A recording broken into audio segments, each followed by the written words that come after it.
Hi there, this is Shauna from the Foil Fox. Thank you so much for joining me. Today I'm going to be using a new fireworks die from My Favorite Things and creating a stencil from it and then making a card with that stencil. Here are 3 examples of cards that I made using this technique. So I'm starting out with that die, the fireworks die, and a piece of clear plastic. You can use some clear plastic you have around, but this happens to be my very favorite. You can find it in our supply list. If you click on the link to our blog below, it'll take you right to the supply list.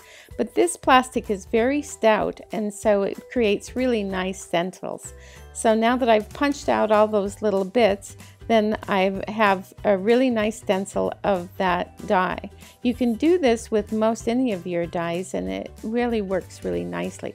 So I'm starting out with a piece of a black panel that I have already cut out using a stitched frame so that I can have a stitched edge.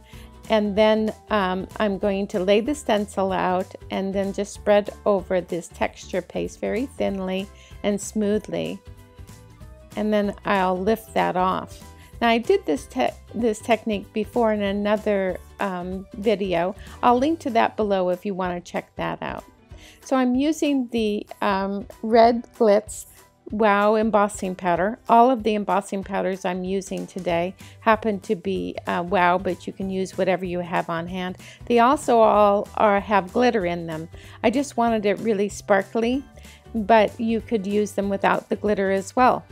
So I put the vanilla sparkle on the edges because you know when a fireworks goes off, the color is really intense in the center, and then as it spreads out, it becomes more of a white light, and that's kind of what I was creating there. So I'm heat embossing this, and I'm just letting this get all nice and melted, and you know that it's melting when it starts to puff up and get just ever so slightly bubbly. So I'm going to do that same technique, and I've cleaned off the stencil with a baby wipe so that I don't have any residual, so the texture paste doesn't get into places that I don't want it to be. And then I'm spreading it out very carefully, making a thin layer, and then peeling that off. Exact same procedure as before. I'm using the silver stratosphere in the center, and then I'm going to use the vanilla sparkle. Another good choice though here would have been the iced silver, because that one is a lighter blue. But on all of these on the edges I decided to use the vanilla sparkle. So I'm heat embossing this again. You can use any color panel that you would like. As you saw in those examples earlier, I had used 3 different color panels, but you can use whatever you'd like. So here on the third one, I'm going to just add a third burst. And now I'm positioning this. You can see I'm being very careful. I'm kind of weaving those ends of the burst between one another, but I'm not overlapping.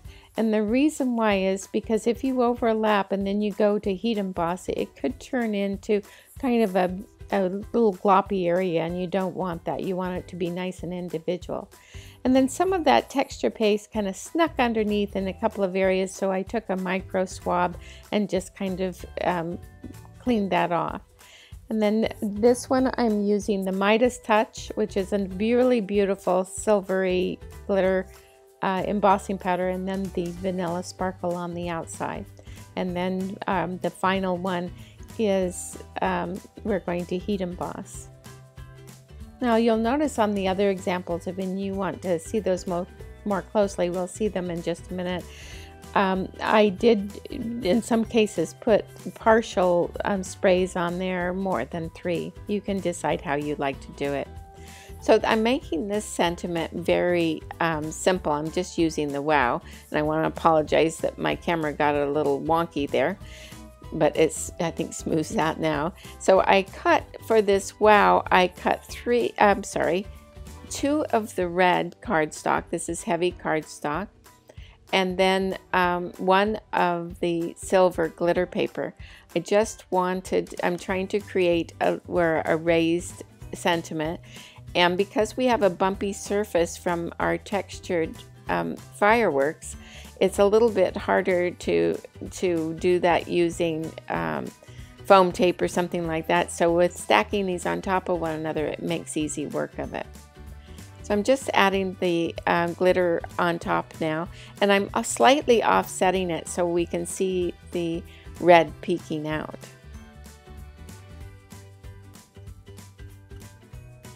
And now that those are done, I'm going to tape down my panel to my surface, and then I'm going to use my one of my very favorite tools, which is my right angle clear ruler, and I'm going to use that for my straight edge. So I'm just going to tape that down also. So now I have a real sturdy straight edge there, and I can apply some glue on the back of my wow sentiment and then put those into position. Sometimes this is a little bit of a challenge for me, but 3 letters I think I can handle.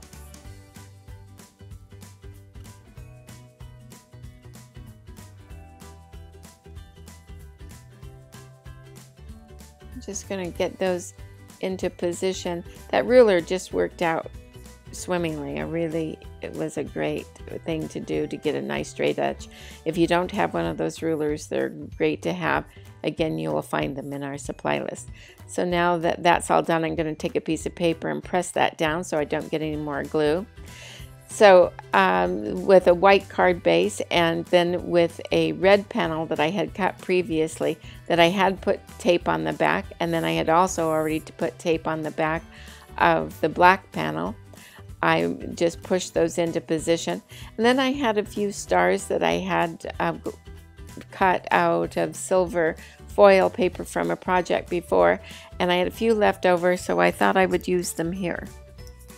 So I'm just taking a little bit of glue and putting those in position. And then the final touch is I'm taking a mini mister with a little bit of perfect pearls and water, and then just spritzing it. Gives it a really nice sparkle. So here it is, all complete. And then here is the one I did before. This one I use a Concord and 9th sentiment and a little bit different color scheme. And then this one is the blue, and the happy birthdays from Penny Black. But I will list them in the supply list. I want to thank you so much for joining us today. I hope you enjoyed it. If you did, please give us a thumbs up. And if you haven't already, please subscribe. Thanks so much for joining us, and we'll see you next time.